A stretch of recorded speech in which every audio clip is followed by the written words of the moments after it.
फाथा ये मूं गरीब के हाणे केॾां वञा अल्लाह जो पारो ई कोन्हे।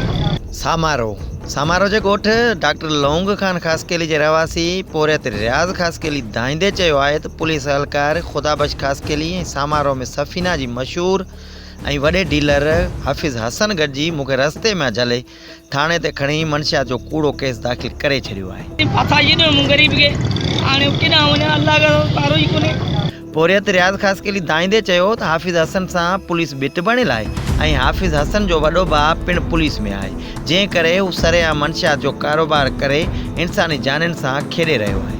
पोरियत रियाज़ ख़ासकेली वधीक दाइंदे चयो त आउं सामारो शहर में रेड़े ते मसालो विकिणी पंहिंजे बचनि जो पेट पालींदो आहियां। पुलिस एहलकार ऐं मंशियात फरोश हाफ़िज़ हसन मुंहिंजे रेड़े तां मुफ़्त में मसालो पिणु खणी वेंदा आहिनि।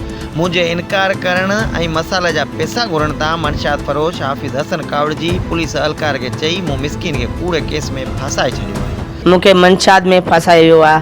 ऐं ग़रीब माण्हू मिसकिन 300-400 रुपया कमायां थो, पंहिंजे बच्चनि जी रोज़ी करे घर वेंदो आहियां। मूं ग़रीब खे झले पुलिस वारनि ख़ुदाबश ख़ासकेली जेको पुलिस वारो आहे उन मूं ग़रीब खे फासाए छॾियो आहे। हाणे उन पंहिंजा पैसा वठी कंहिंखां हसन रफरी वारो आहे जेको ॿिन्हिनि जो कारोबार कहिड़ो आहे सॼी दुनिया खे ख़बर आहे, सॼे सामारे वारनि खे ख़बर आहे हीअ ॿई कहिड़ो कमु कंदा आहिनि। हाणे बराए महिरबानी मुंहिंजो इहो अर्ज़ु आहे मूं ग़रीब खां इंसाफ़ कयो वञे। ऐं मसाले जो कारोबार कंदो आहियां, सॼे स्टाफ वारनि खे ख़बर। हुन चयो त मुंहिंजे दाइण ते मूंखे वधीक कूड़नि केसनि में फासाइण जूं धमकियूं पिणु ॾिनियूं पियूं वञनि। मूं जहिड़नि ॿियनि मिसकिननि ते पिणु कूड़ा केस दाख़िल कया विया आहिनि, पर उहे वीचारा हिननि जे ख़ौफ़ ऐं भउ जे करे ख़ामोश आहिनि।